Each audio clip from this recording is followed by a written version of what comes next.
कारण शरीर देव शरीर।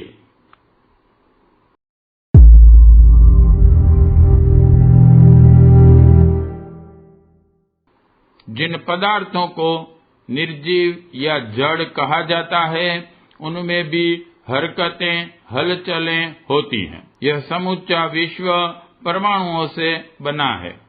उनके नाभिक एवं इर्द गिर्द परिभ्रमण करने वाले घटक निरंतर भ्रमणशील रहते हैं। इन्हीं इकाइयों का चित्र विचित्र समीकरण विभिन्न पदार्थों के रूप में परिलक्षित होता है।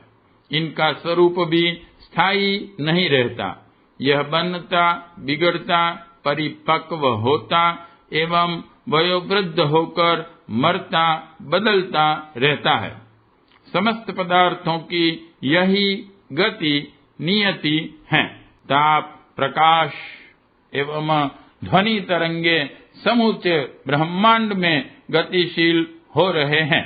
अणु परमाणु उन्हीं की परिस्थितिजन्य संगठना है। विनिर्मित पदार्थ तो स्थिर दिखते हैं, पर उनका निर्माण एवं परिवर्तन करने वाली तरंगीय एवं आणविक इकाइयां द्रुत गति से गतिशील रहती हैं। इसलिए आंखों में जो कुछ स्थिर दिखता है तत्वतः वह सभी गतिशील एवं परिवर्तनरत हैं। क्रिया उन सब के साथ सघन रूप से जुड़ी हुई है। सृष्टि का एक भाग जड़ है, दूसरा सचेतन। सचेतन में जीवधारियों का समुदाय आता है। उनके शरीर में विचारणा काम करती है। वे पेट प्रजनन की व्यवस्था जुटाने के लिए सोचते और साधन जुटाते रहते हैं। ऋतु प्रभाव एवं अन्य कठिनाइयों से बचने निपटने के लिए आत्मरक्षा हेतु संघर्ष भी करते हैं। उनकी विचारणा इसी छोटी सीमा तक सीमित है। मनुष्य अन्य प्राणियों की तुलना में अधिक विकसित है, अतएव उसका स्वार्थ चिंतन भी विकसित है। उसे सरसता चाहिए और सुंदरता, संपन्नता, प्रशंसा भी। उसकी व्यावसायिक बुद्धि अनेक प्रकार के ऊंच नीच सोचती है, मोड़ मरोड़ों में होकर गुजरती है। इसलिए उसे विचारशील ही नहीं बुद्धिमान भी माना जाता है। उपर्युक्त दोनों उपक्रम स्थूल एवं सूक्ष्म की परिधि में आते ही हलचलें एवं विचारणाएं इन्हीं वर्गों में गिनी जाती हैं। इन्हीं का आधार अपनाकर जड़ चेतन की विविध गतियां चल रही हैं। इससे आगे का उत्कृष्ट क्षेत्र भावनाओं का है। दिव्य भावनाओं का, जिसमें राग द्वेष नहीं वरन ऐसी संवेदनाओं की गणना होती है जो दया, करुणा, सेवा, पुण्य, परमार्थ, संयम, साहस जैसी सद्भावनाओं के साथ जुड़ती हैं। यह मानवीय संवेदनाएं हैं जो स्वयं की सुख सुविधाओं पर अंकुश लगाती और दूसरों के प्रति उदार आत्मभाव जगाती हैं। इसी संवेदना को आत्मीयता, उदारता एवं पुण्य प्रक्रिया रूप में निरूपित किया जाता है। यह मनुष्यता के साथ जुड़ी हुई दिव्य संवेदना है। इसका बाहुल्य तो नर देवों में ही होता है, पर माता और संतान के प्रति प्रारंभिक दिनों में उभरता वात्सल्य अन्य प्राणियों में भी यत्किंचित मात्रा में पाया जाता है। पालतू पशु भी मनुष्यों के साथ बहुत हद तक प्यार दुलार बरतते देखे गए हैं। तथा कथित देवताओं की मूल प्रवृत्ति भी यही है। वे दयालु होते हैं, जहाँ आवश्यकता समझते हैं, बादलों की तरह अनुदान वरदान बरसाते हैं। ऋषि, मुनि, योगी, तपस्वी, भक्त, मनीषी अपनी साधनाओं को इसी निमित्त नियोजित करते हैं कि उनका लगाव क्रियाशीलता और कल्पना की प्रतिक्रिया से यथासंभव विरत होता चले। स्वार्थ की सीमा से उछलकर परमार्थ संवेदनाओं में प्रवेश कर सकें। भक्ति भावना जब कभी भी जहाँ कहीं भी उभरती है तो उसका प्रवाह सेवा सहायता के लिए मचलता है। पूर्ण परमार्थ को चरितार्थ किए बिना चैन नहीं पड़ता।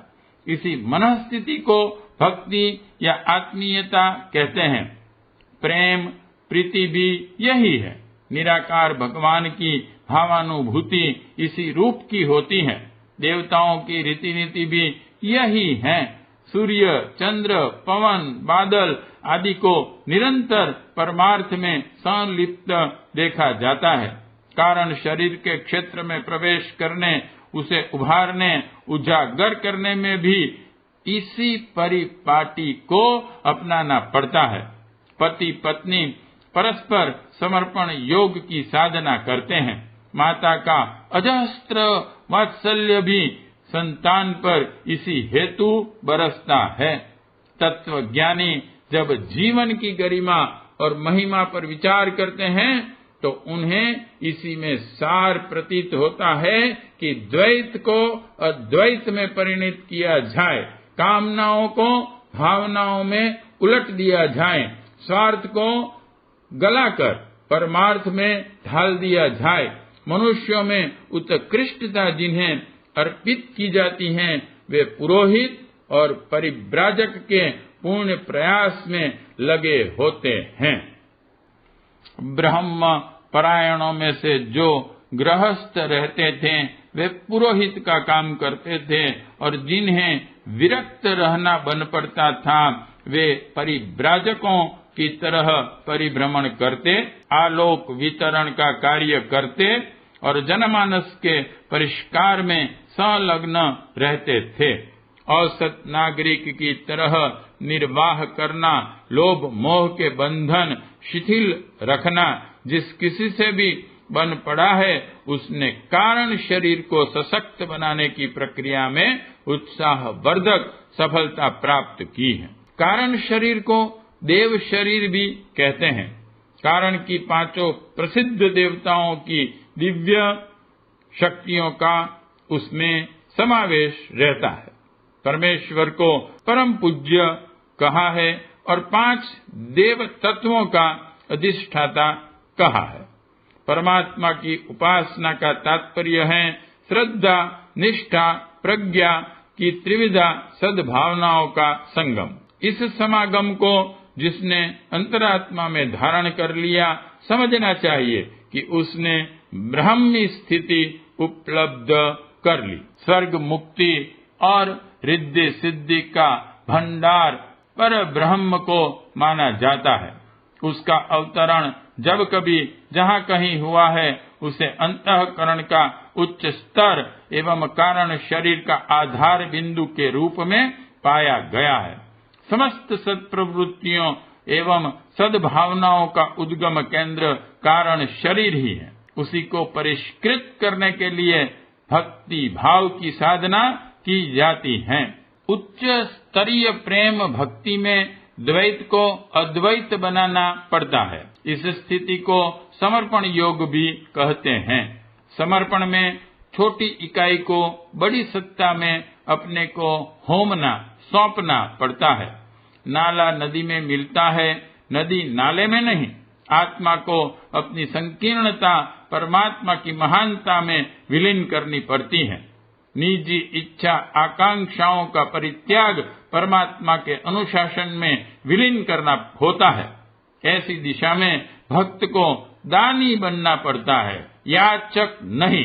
कामना पूर्ति के लिए परमात्मा को अपने सेवक की तरह आदेश देने की धृष्टता का दुस्साहस नहीं अपनाना होता।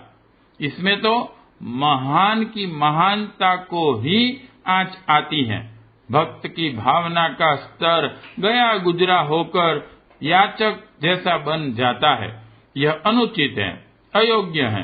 परमात्मा की महानता छूने के लिए भक्ति साधक को अपना अंतःकरण उतना ही विशाल एवं अद्भुत बनाना पड़ता है।